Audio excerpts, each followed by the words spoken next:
have a dream, but they could interpret his. Joseph, what is on your mind? I don't know. I'm having these dreams. I'm sharing my dreams. Isn't that what dreamers do? Yes. Because whatever is in a person's heart in an abundance is coming out. As he thinks in his heart, so is he. And out of the abundance of the heart, the mouth speaks. So whatever's in you is going to come out. It's going to come out of your mouth. So when people tell you who they are, believe them.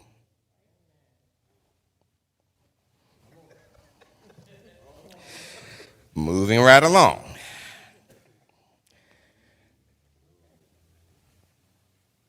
So the time comes when Joseph's brothers go out and they're farming, tending dad's sheep. And Joseph's father calls him, says, go find your brothers. He said, okay. So Joseph goes out, and interestingly, they're not where they said they were going to be. They were at a place called Dothan.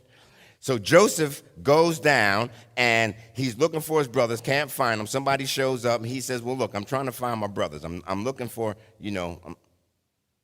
for my kin. Said, oh, they went down to Dothan. So Joseph goes down to Dothan, and he finds them. And as soon as they look up, they see Joseph coming. Yeah. They looking. That's him. We can identify him by his clothes. We can tell by what he has on. He's got that coat of many colors that Dad made him, that special garment. There's something about what he has on that enables us to identify him as a distance. He looks different from the rest of us. He dresses different from the rest of us. Now get your mind off the physical apparel and apply it spiritually. There's something about what he's clothed with that's different. This dreamer, he seems to have this coat, this what would later be known as the mantle. He has this thing on him. It's different. We don't have it.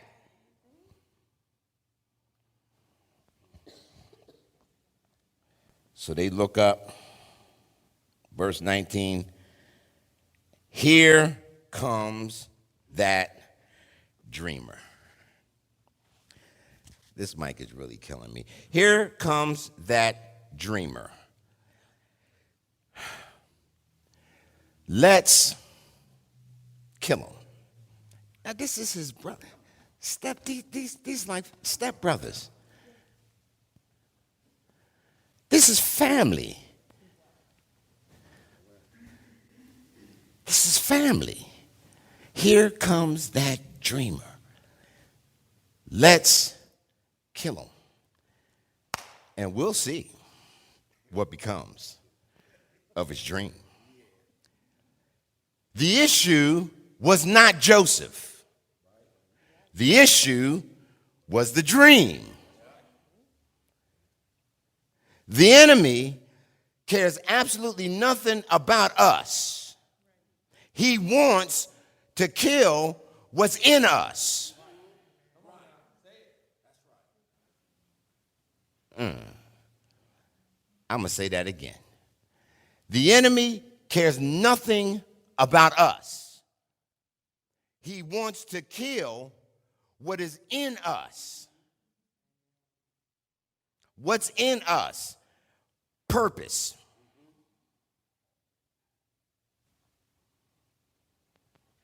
So,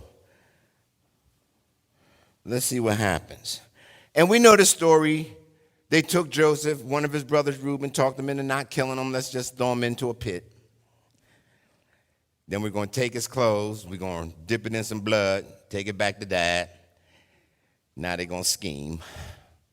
It's amazing what can happen when you're not living out your dream and you're not living on purpose. You start scheming on how to get stuff done.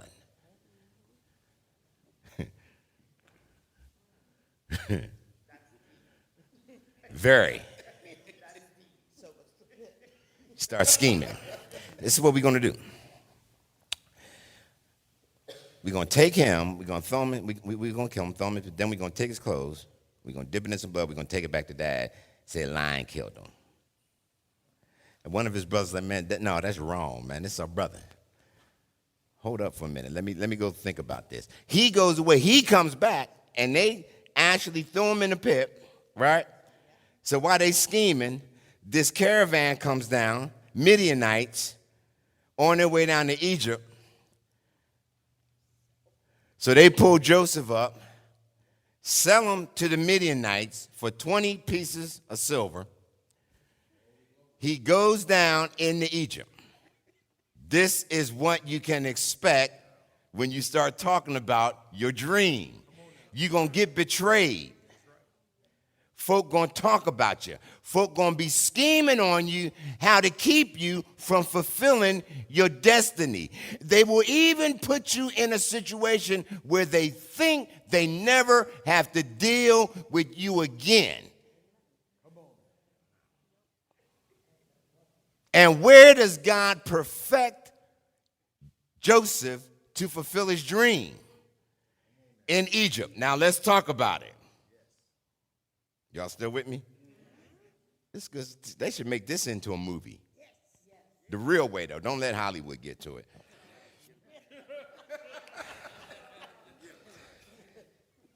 Got all these dreams. So Joseph goes down into Egypt, and he gets sold to a guy by the name of Potiphar. And y'all know this story. You've seen the movie.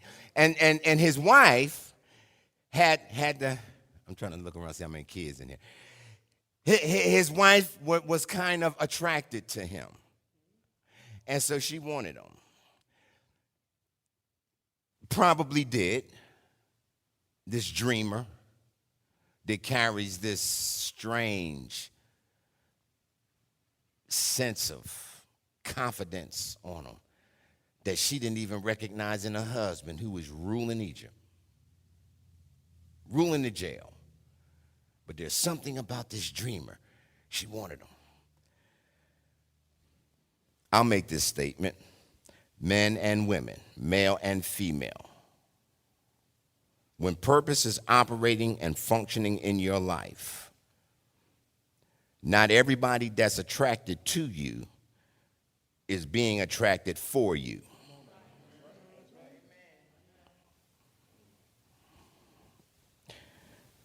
So he gets sold and he gets put into prison.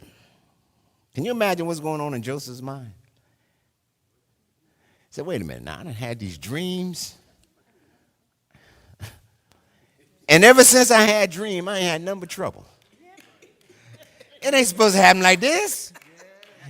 I'm a dreamer. You know, stuff's supposed to get, stuff's supposed to be laid out for me. This ain't supposed to be happening. I got the favor of the Lord. All that, Yeah, I'm speaking the word and stuff still don't seem to be working. And, what's going on? God is working something much deeper in your life. God's dealing with your character. And character is often developed in the fire. We're going to find out what you're made out of. We know the dream is from God. That ain't the question. Question is, what are you made of? Can you handle what God is equipping you for? Can you handle elevation? Or will your success be your downfall? So Joseph is down in the prison. But something strange happens because everything they put Joseph over, it prospers. Joseph has the original Midas touch.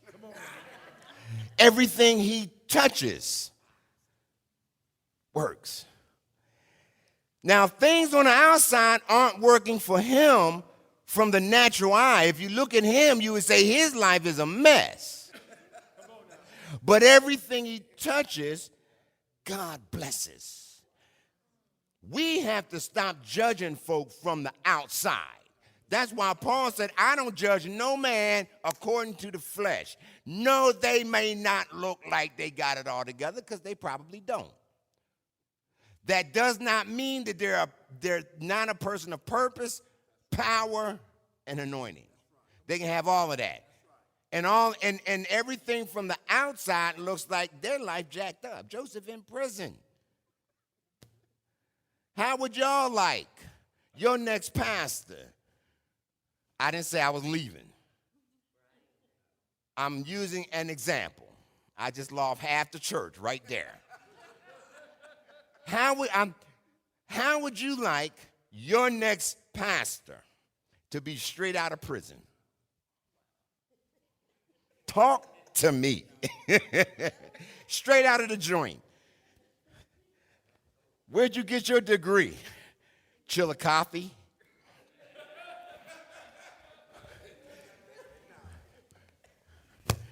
Where'd you get raised up? London?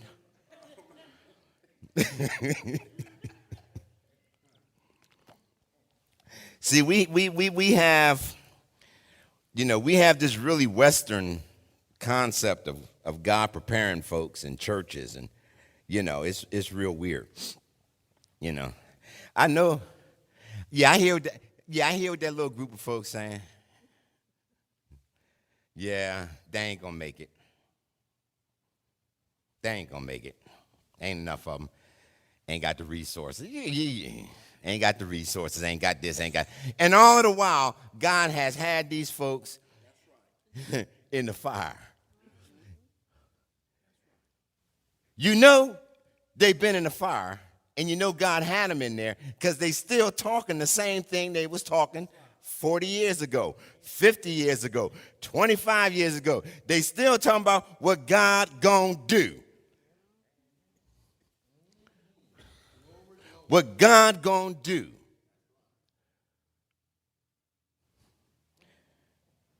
So the day came, the cupbearer and the baker of the king of Egypt, they got put in prison.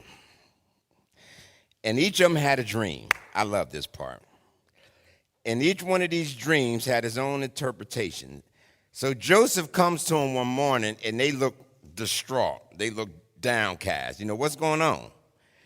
He said, well, we had this dream. Now here's Joseph, who is a dreamer. God's going to now shift his dream ability, because now not only is he a dreamer, he is able to articulate and interpret other folks' dreams. It's good to be a dreamer. It's even better when you can interpret someone else's. That means what has worked for you is working in you. Now God can use it to be a blessing to somebody else. Everybody wants the anointing, but nobody wants to pay the price to get it. And it's not cheap.